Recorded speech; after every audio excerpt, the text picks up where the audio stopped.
Hello everyone and welcome to my channel. So in today's video we'll look at Jesus' baptism and the meaning of the desert and the three temptations that Jesus faces in the desert, and we'll also look at how this story appears in Botticelli's Temptation of Christ. And in the end, we'll take a look at tarot reading, which will be used for us to reflect on choice and integrity. So the baptism of Jesus is one of the best known episodes in the Gospels, and unlike many events from Jesus' life that appear in only one Gospel, the baptism is recorded in 3 of the 4 Gospels: Matthew, Mark, and Luke. Matthew, Mark, and Luke, known together as the Synoptic Gospels, present strikingly similar accounts of Jesus' baptism. They agree on the essential elements: the opening of the heavens, the descent of the Holy Spirit like a dove, and a declaration identifying Jesus as the Son of God. So the word synoptic comes from a Greek word that means seen together. So when scholars say the Synoptic Gospels, they are referring to Matthew, Mark, and Luke. They're called synoptic because they tell many of the same stories, often in a very similar order, and sometimes using almost the same wording. So this makes them easy to compare side by side or to see together. Scholars generally agree that Mark's Gospel preserves the earliest version of this Jesus story. In Mark's account, Jesus appears suddenly as an adult, with no mention of his birth or childhood. After his baptism, the heavens are torn open, the Spirit descends, and a voice addresses Jesus directly.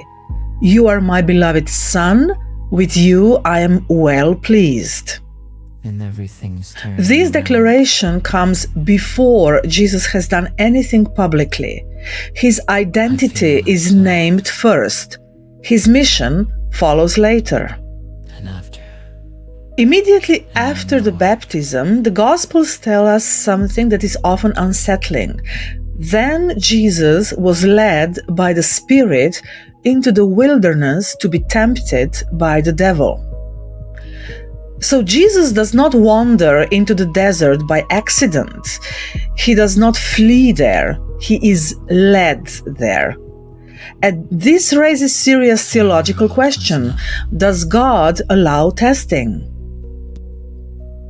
The biblical tradition suggests that while God does not tempt anyone to sin, God does allow testing for a purpose.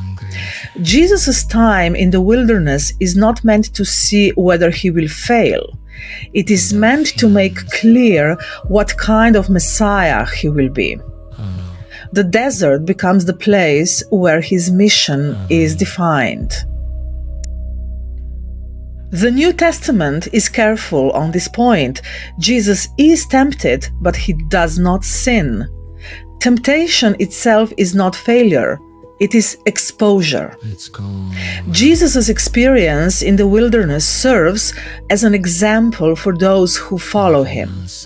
It shows how temptation can be resisted and how dependence on God, rather than self-assertion, shapes true authority.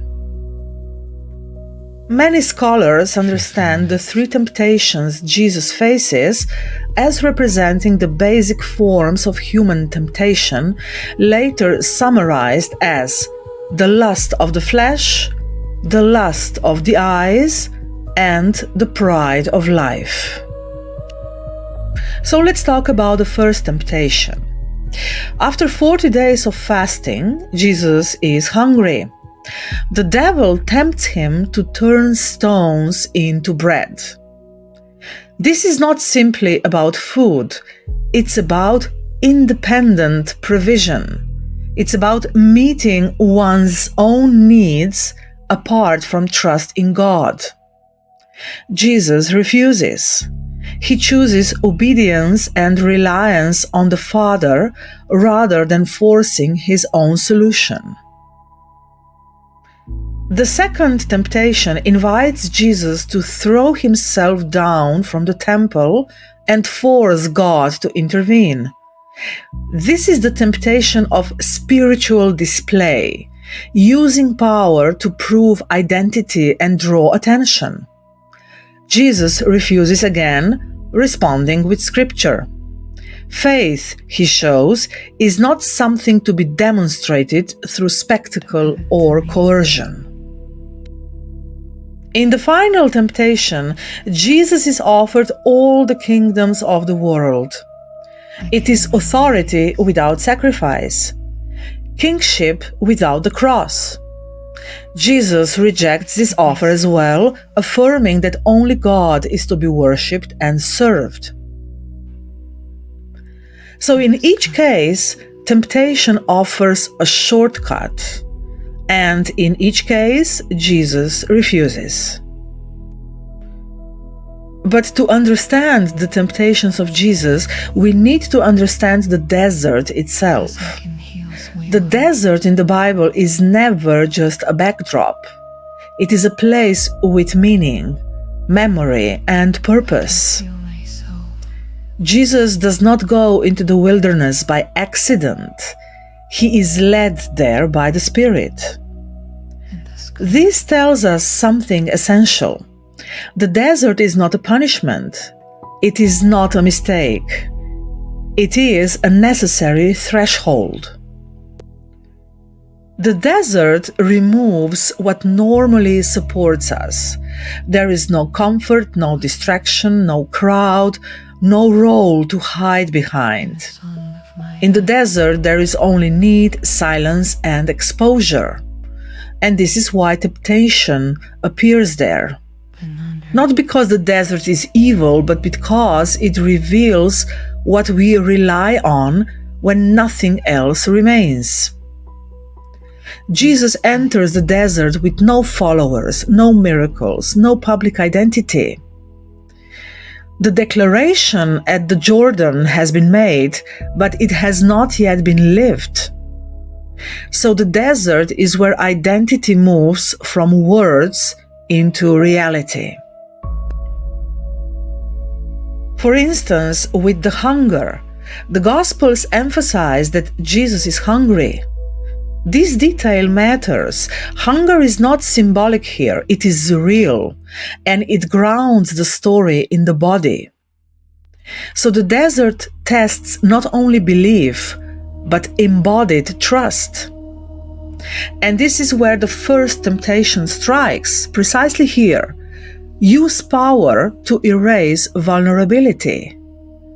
And Jesus refuses, not because hunger is wrong, but because dependence must not be denied. The desert teaches him how to remain human. Also, Jesus' 40 days in the wilderness echo Israel's 40 years in the desert. That earlier desert was a place of testing, but also of formation. Moses reminds the people that God led them through hunger and uncertainty to reveal what was in their hearts. The desert was where Israel learned that life does not depend on bread alone. Jesus steps into this same story, but where Israel failed and where they lost their trust and they struggled, Jesus remains faithful. So the desert becomes a place where history is corrected. The desert is where Jesus decides how he will live his calling, not whether he is the Son of God, that has already been declared, but what kind of son he will be. Will he use power to remove discomfort? Will he demand proof from God? Will he accept authority without suffering? Or will he accept limitation, refuse spectacle, choose obedience over control? The desert is where these choices are made before anyone is watching. Luke ends the temptation story with a striking line. The devil departed from him until an opportune time. This suggests that the desert is not a one-time event. It returns in moments of isolation, in decision without support, in suffering without explanation. The desert becomes a dimension of Jesus' life, not just a location. The desert comes before teaching, healing, authority, and conflict. Because without inner alignment, power becomes distortion. The desert ensures that when Jesus acts, he does so from obedience, not reaction. And the temptations do not interrupt the desert. They emerge from it. They are not random offers, but precise pressures that arise when a life is stripped to essentials. And it is here, in hunger, silence, and exposure, that the real testing begins. This gospel story was given visual form in the Sistine Chapel by Sandro Botticelli. The Temptation of Christ was Botticelli's trial fresco for the chapel. It was on the strength of this work that his position and payment were determined. So in the upper section of the fresco, Botticelli depicts 3 scenes from the gospel narrative, all shown within a single composition. On the left, the devil, disguised as a monk, tempts Jesus to turn stones into bread. In the center, they stand atop the temple, where Jesus is urged to throw himself down. On the right, the devil offers Jesus dominion over all the kingdoms of the world, but is cast down instead. In the foreground, Botticelli paints a sacrificial ritual.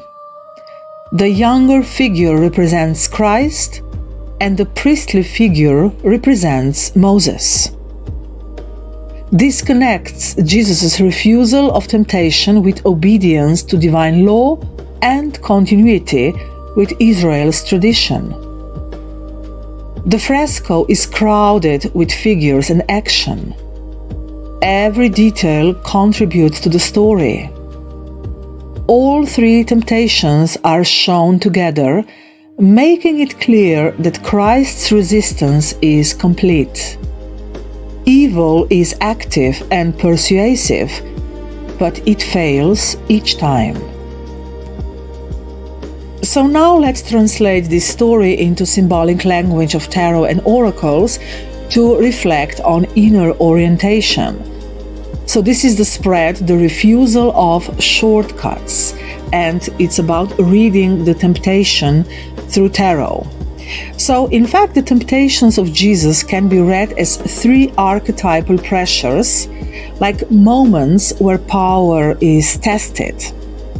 So in tarot, these pressures, these moments, correspond to 3 cards of the major arcana. So first we have the Magician, power to act. This relates to the temptation to turn the stones into bread. So the Magician represents an ability, a skill, and manifestation power, the power to act immediately. So Jesus has the power to act, and the question is whether he will act from alignment or from urgency. So the shadow of the Magician appears when action replaces trust and control replaces patience, and where we use power to avoid vulnerability. And then we have the Devil card. This is the power to bind. This is a temptation. Throw yourself down. God will save you.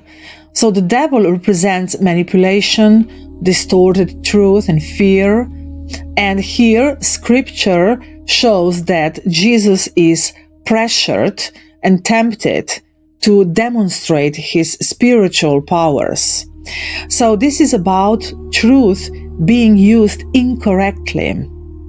So the shadow of the devil appears when faith is forced and certainty is demanded, and fear drives spiritual action. And here, Jesus refuses to test God or turn faith into leverage and privilege. And then we have the Emperor card, the power to rule. This is the temptation. All the kingdoms of the world I will give you. So the Emperor represents authority, structure, rule, control. And this temptation offers legitimate power, but at the wrong cost. It's kingship without service, authority without sacrifice. And the shadow of the Emperor appears when control replaces responsibility, and where order is imposed without love. And Jesus refuses power that bypasses integrity. And then we have the Hermit card, which is not about temptation, but represents the desert. So the Hermit represents withdrawal from the world and solitude, silence, aligning eternally, and choosing the long way instead of the shortcut. So this is exactly what the desert is in the gospel story. Because Jesus does not go into the desert to escape life. He goes there to clarify his orientation before acting. So the hermit steps back in order not to misuse the power. There is no audience in the desert, no validation and no distraction. Only what is essential remains. That is hermit energy. So we are going to take a look at the tarot reading for you, and I invite you as usually to choose from 3 groups, and then let's see how you are perhaps tested or pressured and invited to act with integrity and alignment in your life. And hello to those who chose group number 1. So the first position of the card reflects the magician theme. So this is the bread temptation of the Christ, where he was faced with the possibility to turn stones into bread and thus fulfill his hunger.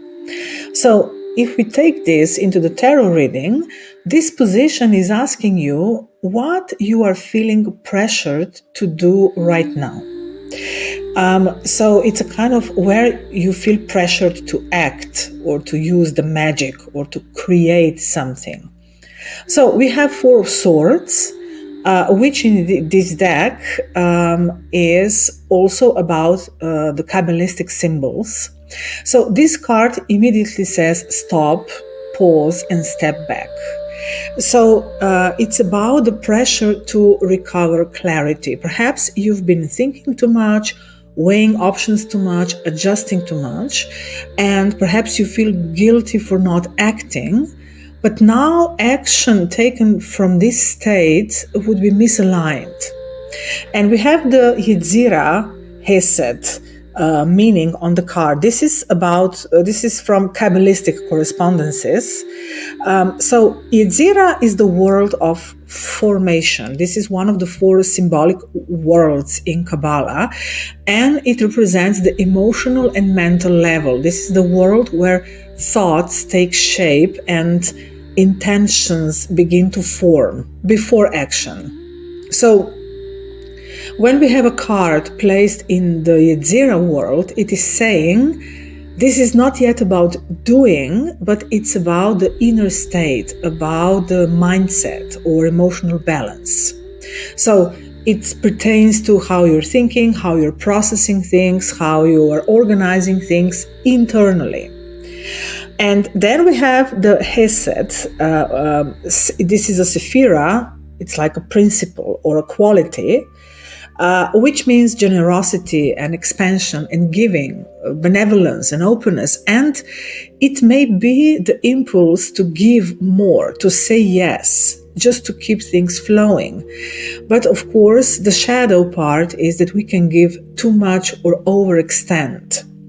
So together, Yetzirah and Hesed say that there is a tendency to mentally or emotionally overgive. Perhaps you are thinking too much about others, perhaps you want to take care of others or trying to keep things fair or harmonious, and you are saying yes even when you're tired. So with the Four of Swords, it says that you need to rest, because you need to rest your inner world. And so you need to be in a state and clearly see your state where perhaps you've been giving, thinking, or holding too much. And then we have the Grapes card, which is all about abundance and temptation. And it shows that there is something available to you, perhaps a pleasure or reward or success. We have this harvest moment. And in a way, it's a kind of temptation card. Perhaps you feel pressured to say yes because something looks good, or it promises some kind of payoff. Like, I've earned this, so why not take it now? And this, in a way, mirrors the bread temptation, like taking something too soon or for the wrong reason. And with the Themis card, which is about the natural order, we have the themes of the right timing and balance. So this is saying that perhaps you feel the pressure to act before the timing is right. And so the message is not to force anything, because Themis doesn't forbid enjoyment, but she insists on proper order. Perhaps you feel pressure to act or decide because something is available now and you're perhaps worried that the opportunity will be gone, but your inner system is asking for rest and for correct timing. This is not a don't message, but it's a not yet message. Perhaps you are mentally and emotionally just exhausted because you have been too long balancing people or considering consequences or trying to be fair. So don't make any decisions just to relieve tension, or because something seems reasonable, or because others expect some kind of movement. So this kind of action would come from fatigue and not clarity. So for the next few days, delay one decision at least on purpose. Rest your mind, don't analyze it, don't have conversations about the theme, and also don't ask for more opinions right now. If something is truly aligned, it will still be there after the pause. This is not about avoiding, it's about the right timing. And then we have the second position, which speaks about mental and emotional traps. So this is the devil theme, the spectacle theme, the temptation of Christ to jump from the temple and be saved by God. So this is the theme of the card of the devil. So the entrapment and the being bound to seeking some kind of validation and control. So the question that we are asking here is, where am I overthinking and perhaps trying to control outcomes? So here, in fact, we see a very clear inner tension. We have the withdrawal versus control and attraction. So we have the Hermit card, which is all about introspection and solitude. So at the core, you already know what you need. there is this strong pull in you towards stepping back and being alone with your thoughts and not reacting. So this card is saying you don't need more opinions or more information, you need space. Then the trap begins when solitude feels uncomfortable and then you try to replace it. And the Hermit is already defined as a position. So the Hermit is in fact the final guidance card, the final guidance position. It represents the desert in this spread. So now we have the Hermit appearing earlier in position 2, and this means something very specific. It's showing you the guidance before you're ready to follow it. So the answer is already present, but perhaps you're resisting it or avoiding it or postponing it. So position 2 is about mental and emotional traps, and the Hermit here is saying you already know what you need, but you're not staying with it. So the trap is being not comfortable with stillness. Perhaps you sense the withdrawal or silence or space, which could bring clarity, but instead you have the pull to manage or engage or influence or stay connected. And that's why this Horse King and Don Juan appear alongside the Hermit. So they are showing how you move away from Hermit energy when it feels too quiet. So Hermit is already there and asking you to actually live it. And so you need to embody the message of the Hermit and not be pulled into other engagements. So the Horse King, in fact, reveals the main pattern. Perhaps you are stepping in to manage situations or offering help because this, in a subtle way, gives you leverage and allows you to keep things moving so you don't have to sit with uncertainty. It's a kind of protection, but it's still a control, disguised as assistance. It can be a kind of strategic move, like if I do this, then that will happen, because we are talking about the mental trap. And with Don Juan, it's showing how control becomes seductive. So we have this warmth and charm and attraction, and also this appeal to influence and to keep attention or to be close to someone in order to feel secure. Or perhaps you want to control the dynamics instead of letting the other person or the situation breathe. It doesn't have to be a romantic situation. Of course it can be, but it can show up in conversations or perhaps emotional bargaining or reassurance seeking. So this position, the position 2, the position of the entrapment, says that you are tempted to replace inner stillness with influence. When silence feels uncomfortable, you perhaps try to help or engage or charm or manage, but this all pulls you away from the clarity of the Hermit. So right now, just watch for these moments where you step in when you don't need to, or when you keep a conversation going to avoid uncertainty, or perhaps you offer help in order to feel more secure. So this is about tolerating the stillness and not knowing, and just resting with what is without compensating. And then we have the third position, which reflects the tarot card of the Emperor. And the issue is control and authority. This is the Christ's temptation, where the devil offers him all the kingdoms of the world. So we are asking the question here, where am I trying to take control too soon, or where perhaps power feels heavy? So it's about mental authority, which means what does that mean? It means deciding, defining, naming, and concluding. This is about mental authority. And what we see, the first card that we see, is the Palace of Swords.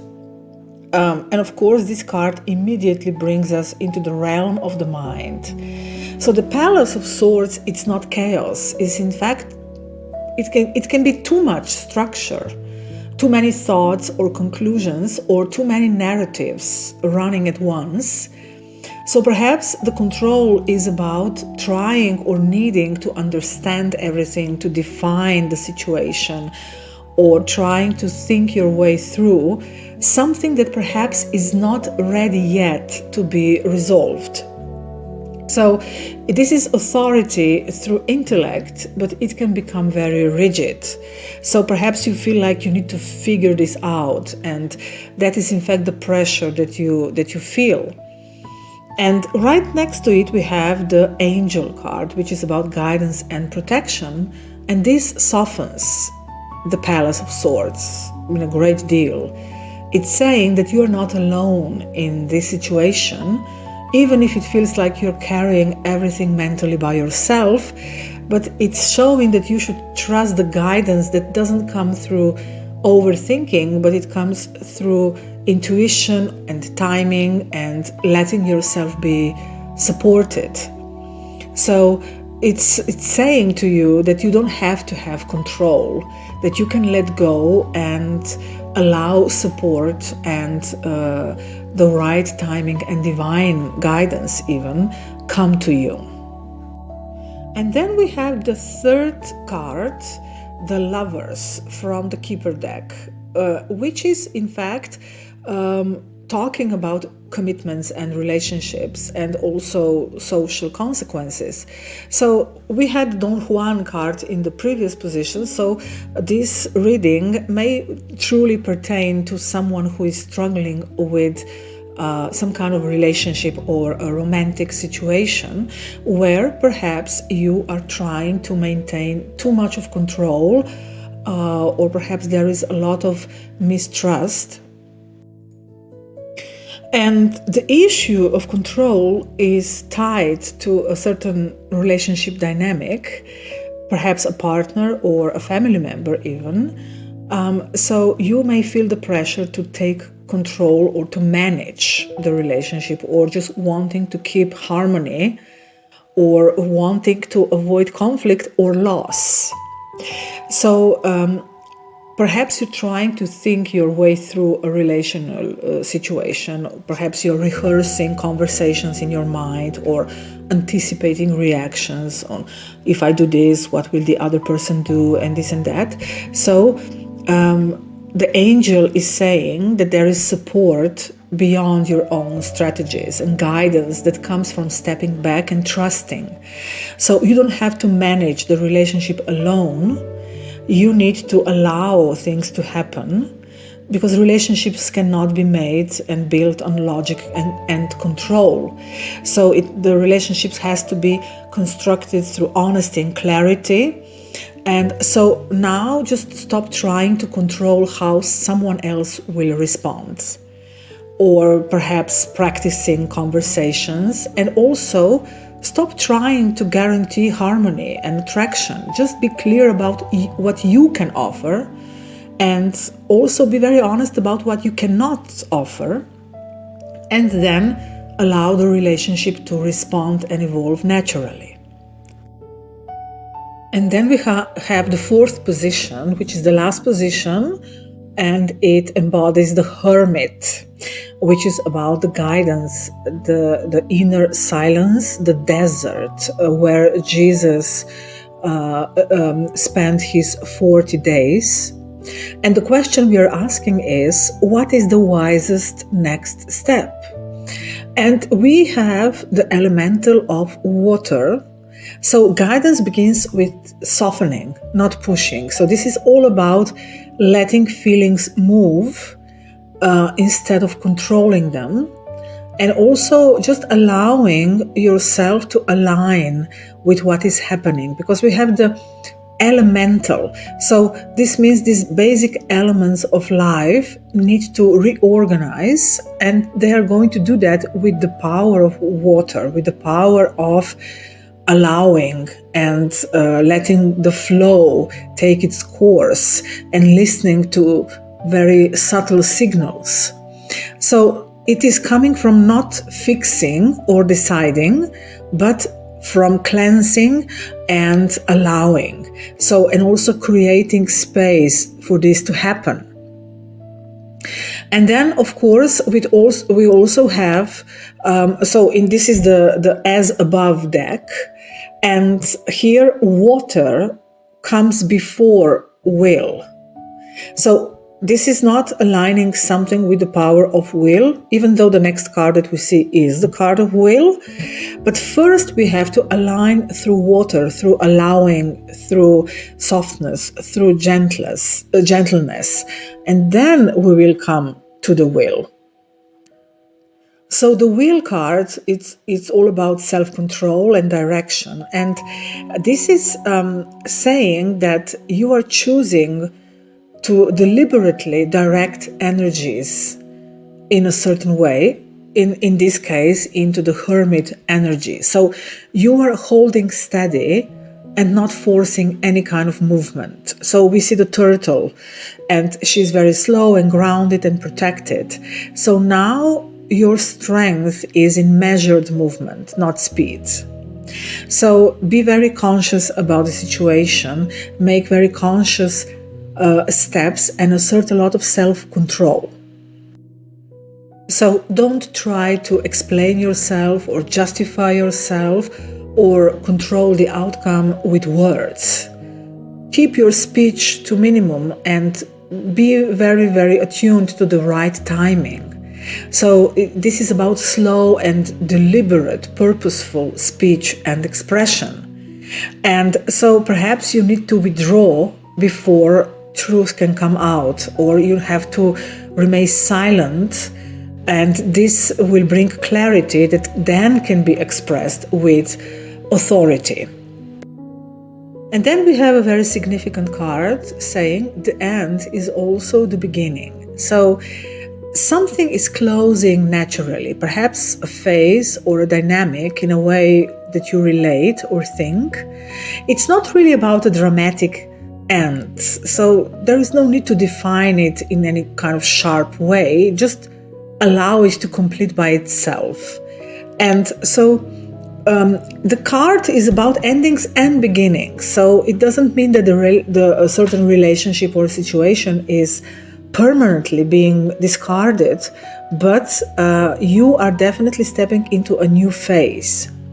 So first allow yourself to feel with that water, and then move slowly and intentionally and allow closure to happen on its own terms.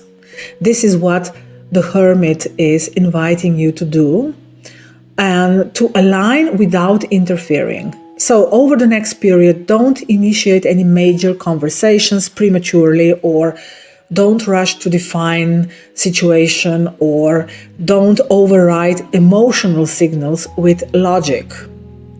So you are invited to slow your pace and let the situation reveal the way it is going to develop. So trust that direction. We had the angel card, so trust the signs. And also, it's very clear that the current relational pattern is ending. So this can also mean, of course, that a phase of emotional dependence is ending, or a pattern of over-managing or controlling the other or the outcome, or the pattern of over-explaining, or the pattern of holding everything together and making so much effort. And so the test is, can this relationship or situation exist without control and strategy? Then it has real substance. So this is the test of being with someone or in a situation with no pressure, no control, and no persuasion, and let it develop into something more beautiful and more truthful. So I hope this resonated, and stay connected to your inner desert and let it bring the answers you need. I wish you good luck. And hello to those who chose group number 2.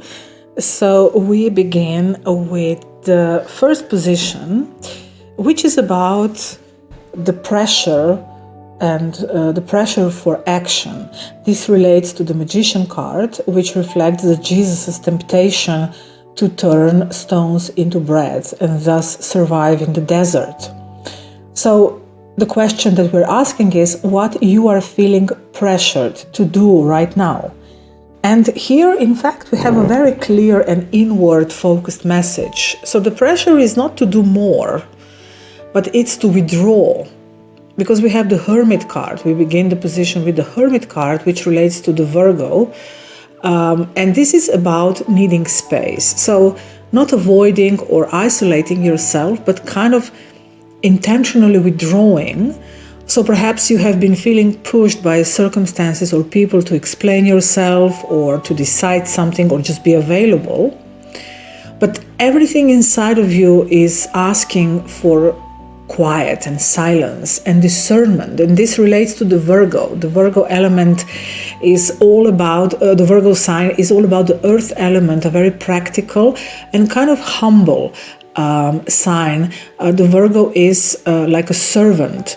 It's the very careful and prudent energy that we can embody. So discerning quietly, it's what works and what doesn't work. So perhaps you've been feeling the pressure to act or to respond or decide, but the Hermit is saying not yet. And then we also see the letter Yud on the Hermit card. So this is the smallest letter in the Hebrew alphabet. It's just a point, a spark. And symbolically it represents a potential, a seed, something that is not yet expressed. So the Hermit card, similarly, is about retreating because something is yet forming, something is yet to become. It's not retreating out of fear, but out of allowing this new beginning. So the letter Yud on the card, on the Hermit card, is saying that what matters now is too small or too subtle to be acted on. If you act too soon, you can scatter the energy. So this is why the Hermit waits. And then we also have the Hermit's path on the Tree of Life. This is this line that you see. These are the paths. And the Hermit corresponds to the path that connects Hesed and Tiferet, the two Sephirot. Hesed is all about giving and expanding and saying yes. It's about being open and involved and engaged. It is saying, I will respond, I will help. And the Tiferet, on the other hand, is about being truthful and being centered and authentic. So the Hermit path, in fact, moves from Hesed to Tiferet, and it means that from giving outwardly, I'm coming back to my inner truth. So it looks like stepping back from helping others or from explaining yourself too much or responding too much, but reconnecting with what is true for you. So it's about inner alignment. So in this position, Hermit with Yud, it's saying, you have been perhaps too much in the Hesed mode, in the mode of giving and responding and being available, but now your system needs to return to center, to Tiferet. And this may require withholding action temporarily in order to realign. So this means don't act on first impulse or don't respond too hastily or explain yourself.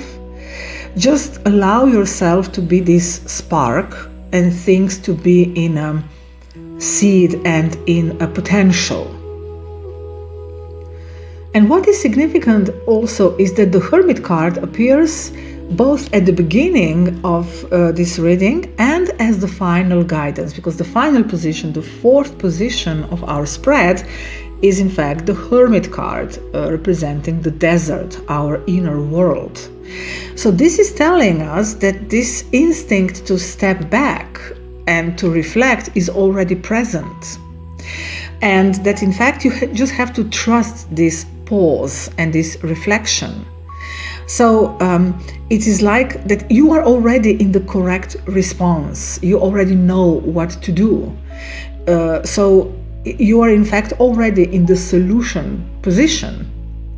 So if this is like maybe this feels uncomfortable or wrong, like maybe I'm avoiding something, or I'm going to disappoint someone, or I'm not doing enough. And this is why the Hermit shows up first as inner tension, because you may feel this tension that you should respond and act. But in fact, it means that the wisest step is to withdraw, and this your incentive to withdraw and not act is in fact something that is aligned with your truth, is actually correct. So this stepping back is not about avoidance, it's not weakness. It's in fact your wisdom. So don't force action just to relieve discomfort, or don't explain yourself. And this is already confirming that you can trust your inner feeling. And then we have the Sapphire card. This is about mental force and insight. So historically and symbolically, sapphire has always been associated with law and truth and judgment. So this is about clear seeing, not quick seeing, but clear seeing. So this card points to mental clarity and inner authority, and also a truth that needs time to crystallize, because, well, sapphire is a crystal as well. So you are under pressure. You feel the pressure because you have a very powerful mind and you possess the truth, but you still need a certain kind of stillness to work properly. So don't act too quickly, otherwise you will dilute this clarity. So sapphire is the mind that can wait, and this is why withdrawal is needed. Don't rush, otherwise you may act too strongly. So this is about don't argue and don't justify yourself, don't explain, and just be strong enough to wait and trust that you will be able to express your insight when it crystallizes and it becomes unshakable. And in fact, we can see two phases of the sapphire. We have this inner crystallization phase, this is the hermit phase, and then we also have the expression phase, the outer radiance, because we have the words on the card that in fact describe phase 2. We have the divine favor and holy and recognition. So historically, sapphire was always associated with priests and kings and lawgivers and sacred authority, because it symbolized truth aligned with a higher order. So this is about clarity and alignment that is supported from above, and then all the resistance drops. And we also have the words on the card like precious and valued. Of course, sapphire is a very precious stone. And so if you share something too soon, it will become common. What matures in silence, on the other hand, becomes valuable. So this is about preserving your integrity, and don't allow yourself to dilute your truth. And then we have this extroverted phase of sapphire, about clarity that radiates. So sapphire is in fact not introverted by nature. It is in fact socially luminous when it's fully formed. So if you have an unclear truth, or if you feel insecure and you have this need to over-explain yourself, you need the withdrawal phase. And then your presence will be enough and nothing will be needed to convince anyone. So this is kind of a maturity phase. People will listen and your words will land just naturally. And so because we have the Hermit card first, it shows that you are now before this extroverted phase of Sapphire. So now silence is required and restraint. So don't push yourself into forced extroversion or justification. Just wait, and then the respect and truth will be supported in a very natural way. And then we have the Chiron card. This is about the wound. So why this situation perhaps is very painful to you. So those who chose this group, you have perhaps been in a very painful situation for a while, because Chiron always points to a wound that repeats itself or is activated under pressure, and it kind of forces us to act automatically. So perhaps this is the wound of being misunderstood or being pushed to explain yourself, or maybe you are just feeling responsible for how others will react to your truth. So what you need now is not to react from this present situation, from being triggered, but remember your own truth and stay calm and under restraint. Because if you act now, you will perhaps oversimplify or explain too much and dilute the truth. And this could reopen the wound. So you would shape yourself around others' expectations. So the pressure now may be to expose yourself, but in fact, what is needed is this, to interrupt this pattern, this old pattern of the fear of being misunderstood or explaining yourself. So, and this is how you will heal this Chiron wound, by stopping to repeat this pattern, not through confrontation and not through explanation or trying to fix anything, but just allowing the truth to ripen and mature. And now we come to the second position, which represents mental and emotional traps, and it relates to the card of the devil, showing Jesus' temptation to jump from the roof of the temple and be saved by divine intervention. So we are asking the question where you are being pulled into overthinking or premature action. And we have the Page of Swords, which is all about restless mind and multiple questions. So perhaps you want updates or clarity or some kind of movement. Perhaps you're checking or asking questions or testing things. This may be premature in this moment. So maybe you are like looking for more answers or waiting for some kind of answer. But knowing isn't the issue here. Timing is the issue. And then with the Keeper of the Scales that we see, which is about fairness and balance, it's about not wanting to be misjudged or also not wanting to misjudge others. And of course, this can also point to some formal procedures and legalities or contracts, or waiting perhaps for some kind of official decision or some kind of answer from an institution. So this spreads, or this group points to some kind of legal processes or negotiations or any situation where fairness must be demonstrated. And with Page of Swords, perhaps this is all about checking documents or waiting for updates and trying to anticipate the next move. And also with the Warrior card that we see here, we see where the trap becomes very specific. This means that don't push aggressively or force outcomes, or sacrificing your ethical position for speed. So because the light side of the warrior is discipline and restraint and holding one's ground without attacking. So this is about perhaps feeling pressured by authorities, feeling restless or anxious about some answers that you have been waiting for, and you need to stay in this inner warrior position. So in this moment of inner stance where you just wait for the procedure to be completed.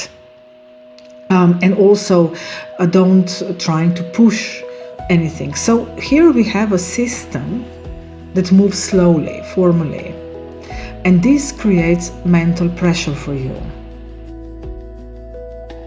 And now we come to the third position, which is the emperor position. So this is about the third temptation of Christ, about power and authority and control.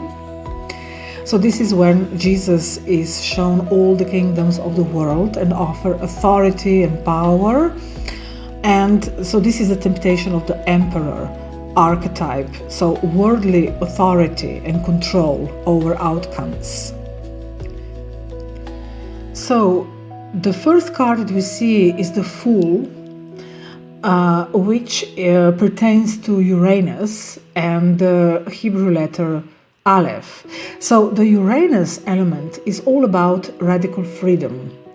So when we understand Fool as Uranus, and you can see the sign for the planet on the card, this is about rupturing with false order and liberating ourselves from imposed structures. It can also be a sudden insight that refuses compromise. So in this emperor position, in the third temptation of Christ, Uranus is in fact very dangerous, because the emperor archetype wants stability and hierarchy and control, and Uranus, and the Fool in this case, is saying, if the structure is false, I will not follow it. So it's a kind of being almost like a child in its most beautiful form, breaking with the old false structure and starting a completely new structure. And as the letter Aleph, this letter in fact has no sound of its own. It's a kind of it's a silent letter. And this is very interesting, because in the third temptation Christ is offered kingdoms and authority and visible power, and Aleph is saying, I will only answer to the source, to this invisible source, not the visible power or structure. And then with the Patience card here, it's authority that waits. So this is about having a certain sovereignty over impulse, not yielding to your impulses. Because in the third temptation, Satan offers immediate rule and clarity and control. And Patience is saying that true authority comes with time and doesn't grasp or force anything. So this is about staying in your inner control and not claiming anything prematurely.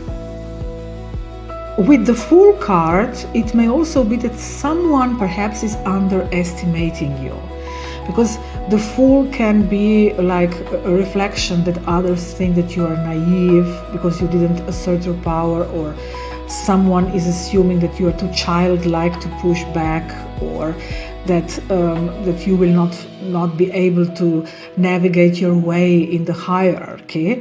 So perhaps on the surface it may look like you don't know what you're doing, but in fact this is more about this radical decision that breaks a familiar structure. It's a kind of shocking position. So those who chose this group, you are like interrupting a certain radical order, radically, in a radical way, a certain established order. Perhaps you are this Fool who is able to say the truth, like the child in the Christian Andersen story that exposes that the emperor is naked. So you are in fact in a very vulnerable position. You're acting from integrity, and the system is not supporting you yet. And, well, the old system at least, but the new ground hasn't formed yet. So you probably have done something very radical. Perhaps you refused to comply with something, perhaps you stepped outside expected roles and you just disrupted a system. And this is now where you need to trust that your steps were justified. You've acted from your truth, and now you just have to trust that what you set in motion will unfold. So you have to be patient and let the consequences unfold, and just stay aligned with your truth, with the not asking for immediate recognition or validation. So it is the time to accept the discomfort of uncertainty. And this will usher in a new cycle. So the Fool, of course, starts from the zero. So this is all about changing the rules and shifting identity. So perhaps you are assuming a completely new identity, seeking a new role, perhaps even a role where you need to be validated from the powers to be, from the legal system. So you are claiming something, and this is absolutely ushering in a new era for you. This is not about just fixing something old, it's about a completely new cycle that is beginning. So just trust the natural development of the situation and carry this heroic burden that you have accomplished, this Uranus energy that you have provoked, and that you actually did break an old structure that needed breaking. And then we come to the final position, which is about the Hermit position. So the Hermit representing the desert in which Jesus finds himself, and desert as this inner landscape where he is uncovering his calling and his mission. So this is the position of the final guidance for you, telling you what is the wisest way forward and how this cycle will close and a new one begin. And we here have this Five of Fire card, which in this deck is related to Jupiter. This is the As Above deck. So Jupiter is showing that there is a conflict. Five of Fire shows conflict. And with Jupiter we have this ethical and authority-based conflict, again emphasizing the theme of law and justice, and also authority, claiming legitimacy of something. So this is about competing truths and pressure to take a moral or ideological stand. So Jupiter rules law and legal systems and institutions and codes, and so we have a kind of some kind of procedural conflict, and the questions of what is lawful, what is justified, and we see that pressure is coming from institutions rather than individuals.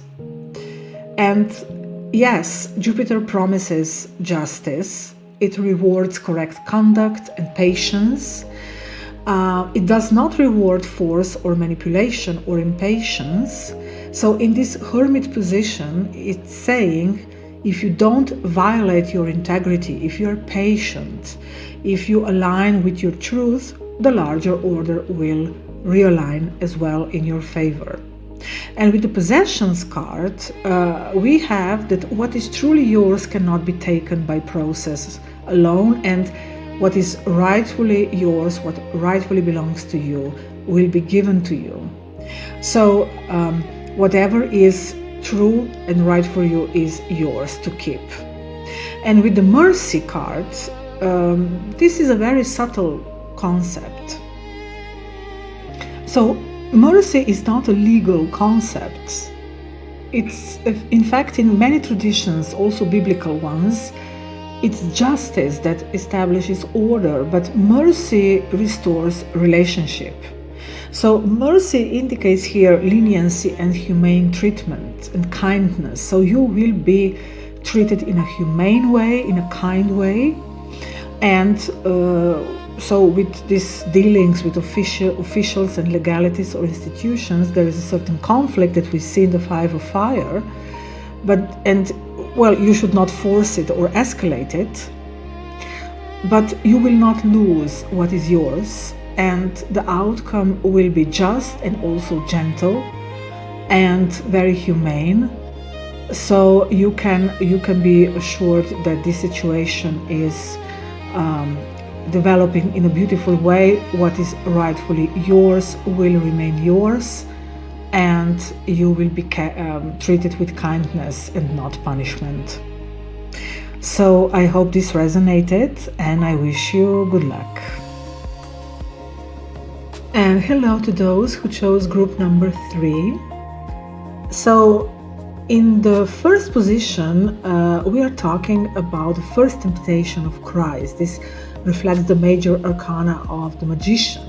So this is about showing your spiritual powers in order to manipulate the outcome of something.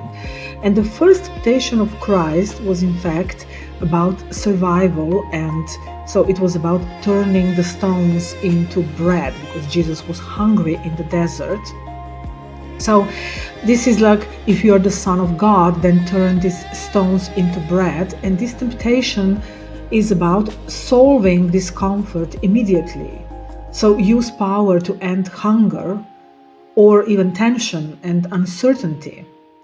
And with the Hanged Man, this is about refusing the shortcut. So this is a very clear mirror of the Christ in the desert, because Hanged Man is all about deliberate suspension and choosing not to act and enduring the discomfort rather than forcing relief. So Jesus doesn't turn stones into bread, not because hunger isn't real, but because not every need should be answered or satisfied immediately.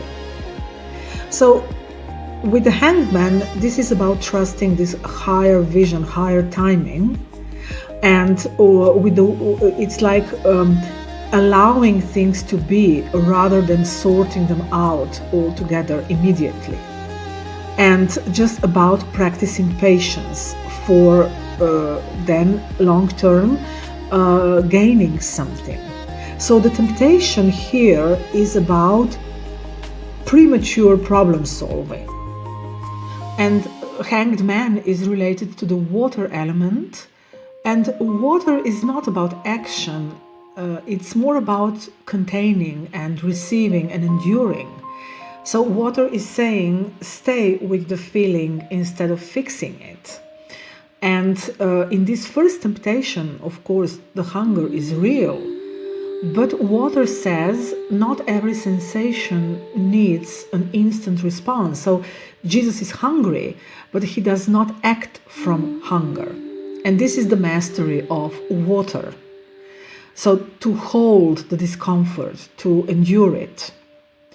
And of course, this is about, with the Hanged Man, it's about leaving things be, leaving them in suspension. And we also see the letter Mem, the Hebrew letter Mem in the card.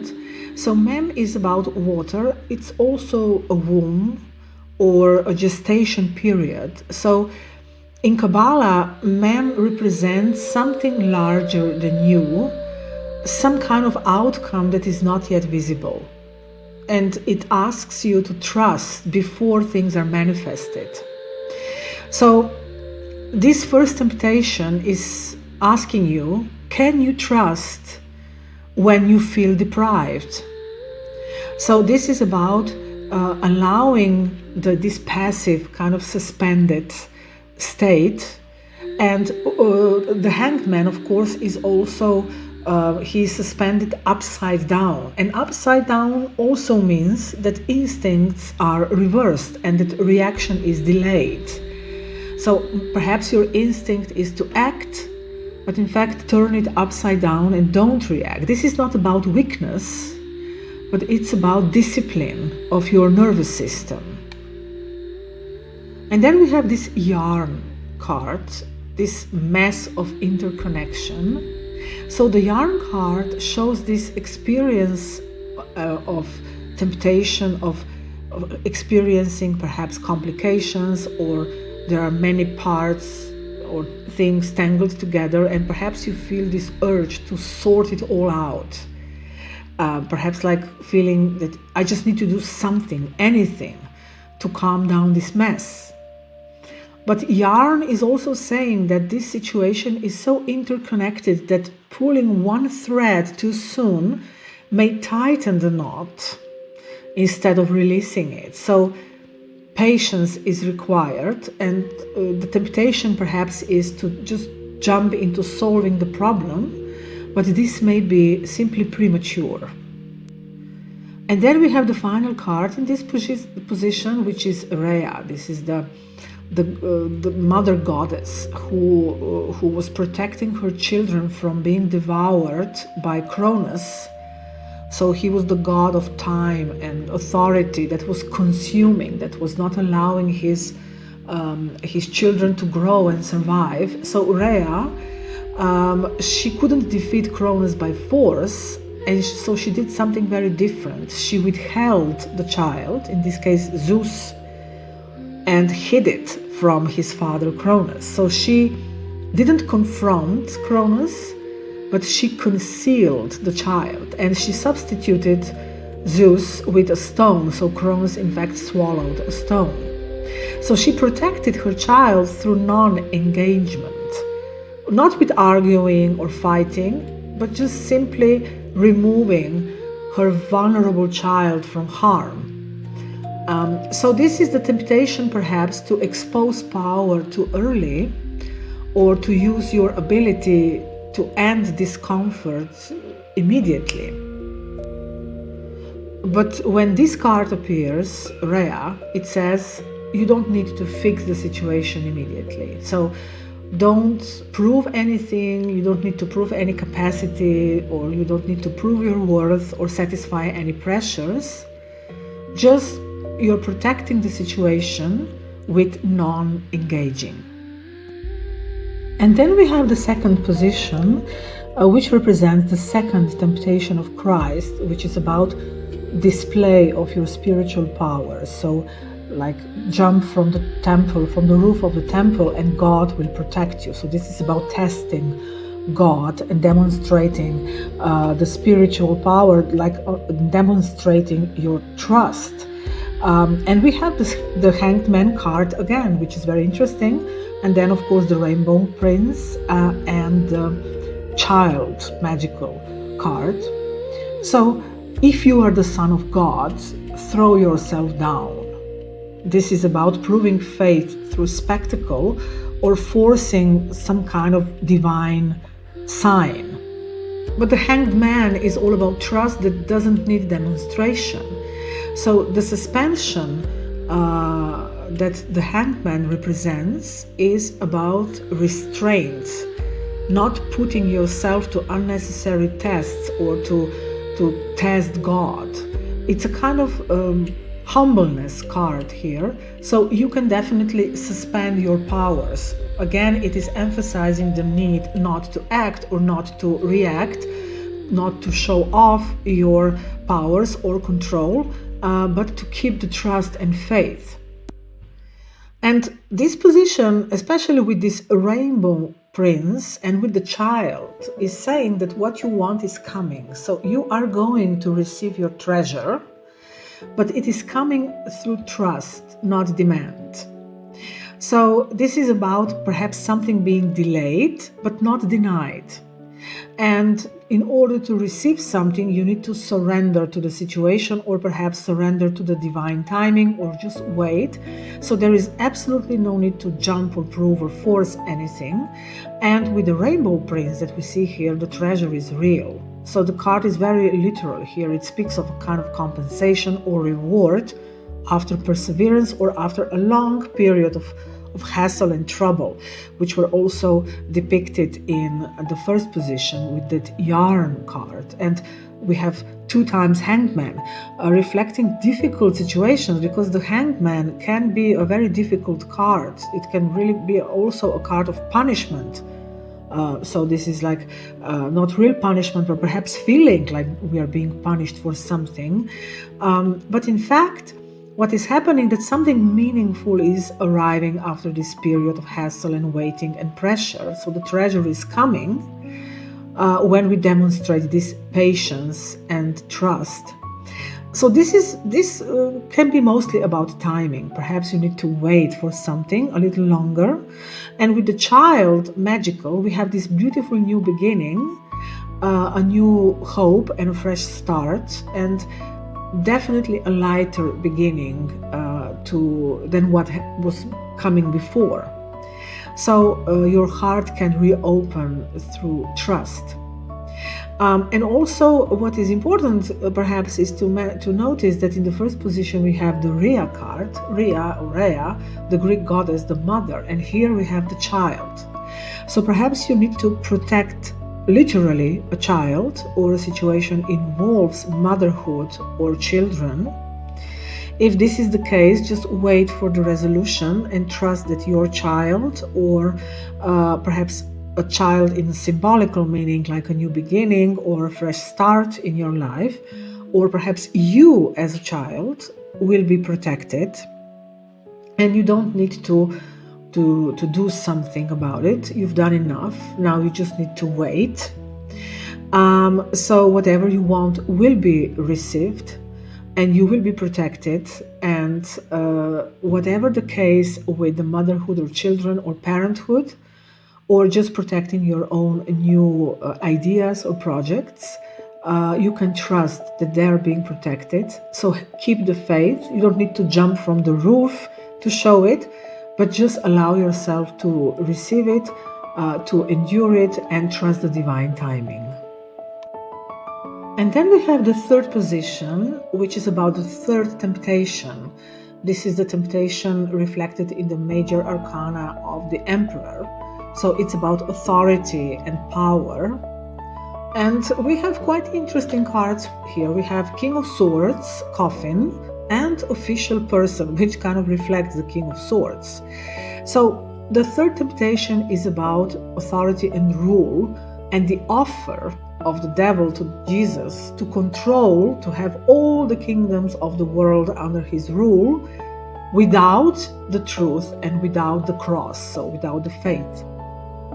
So we have King of Swords here, which is about clear authority and logic. It can represent reason, judgment, and also law, and a kind of intellectual authority as well. So it's this kind of, it mirrors this temptation to rule through clarity rather through alignment and lived truth. And then we have the Coffin. This is the end of a structure. So something is ending, perhaps a role that you have played, a certain dynamic, or even a relationship, or some legal procedures as well may be coming to their full completion. So whatever form of authority you had to endure, it is now concluding. It's finished. And with the official person, again, this emphasizes this institutional power. So it points to an authority figure again, or perhaps to an institution or a system or some kind of formal recognition. So this definitely reinforces legal or administrative or official domains. And it says that an old structure, an old official structure that had a hold on you, perhaps you were entangled, as we saw in that yarn card, in a kind of perhaps administrative or legal mess. Now this no longer has power over you. Something is ending and you are disengaging and liberating yourself from perhaps kind of legal process or even a job or from an authority figure. So this false authority will not have any hold on you any longer, and it will not define you. You will no longer be bound to it. And in this third position, we have a kind of linking the ending and the beginning. So in the previous position, we have the child, And now we have the coffin. So the child as a new beginning, and now the coffin as something ending. So we already saw that a new beginning is forming, perhaps something fragile, but very much protected. So we had this renewal and a new cycle beginning, and now we have this old structure that is ending. So some kind of formal power losing their grip on you, and at the same time allowing this new cycle and new beginning to emerge. And of course, the temptation would be refuse the power.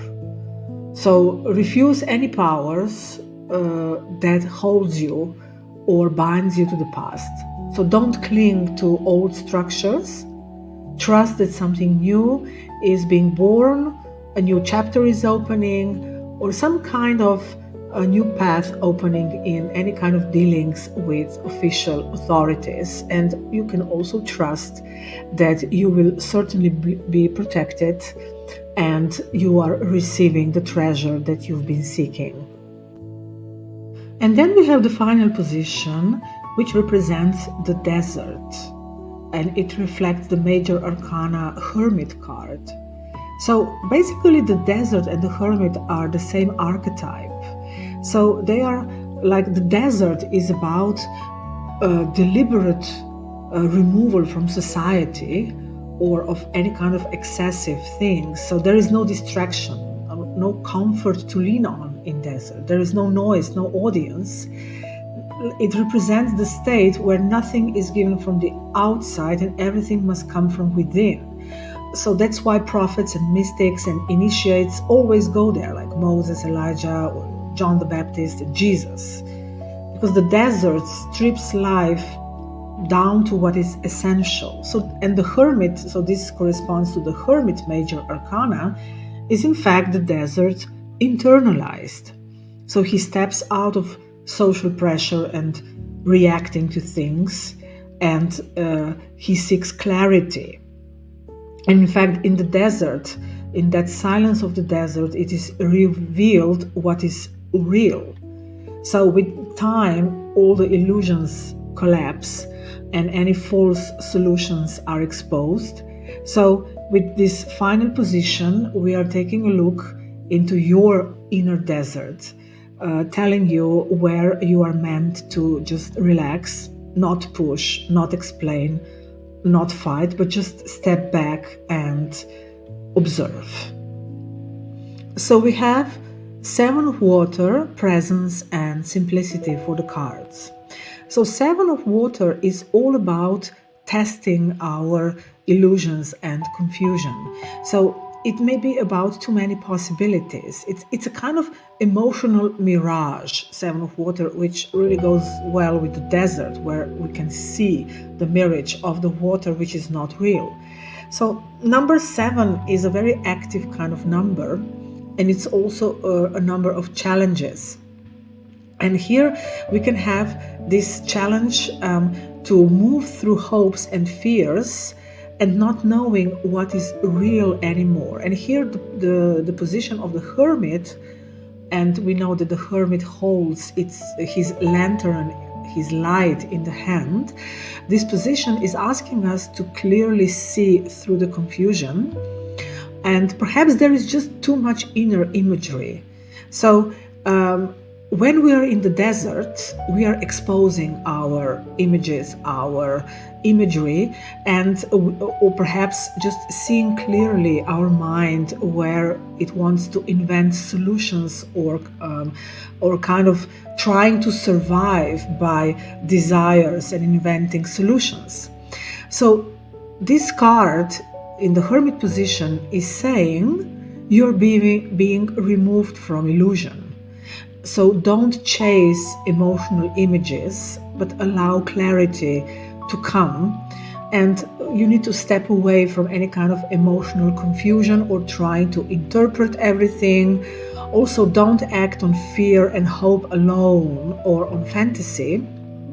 Just let these options dry up. So this is about being very discerning through withdrawal.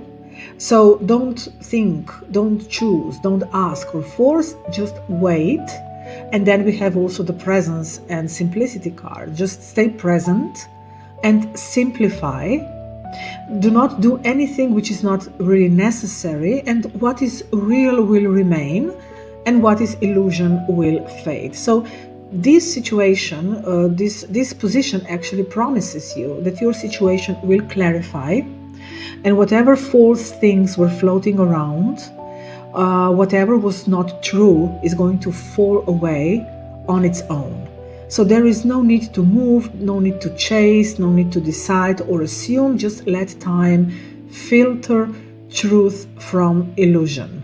And only what is real will remain, and this will be very, very satisfying for you. So here we see a kind of quiet victory through clarity and presence. So in this whole spread, in this group 3, we had a lot of authority dissolving and a new beginning coming, like a new beginning that is forming quietly. And the guidance throughout the group was to do less, and just now it's saying keep it simple and stay present because you've done enough.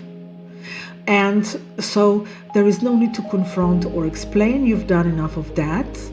And just withdraw from any emotional noise. Just stay fully present, and you will get your victory, protection, and also you will be free from the grip of any kind of legal or administrative mess or authority.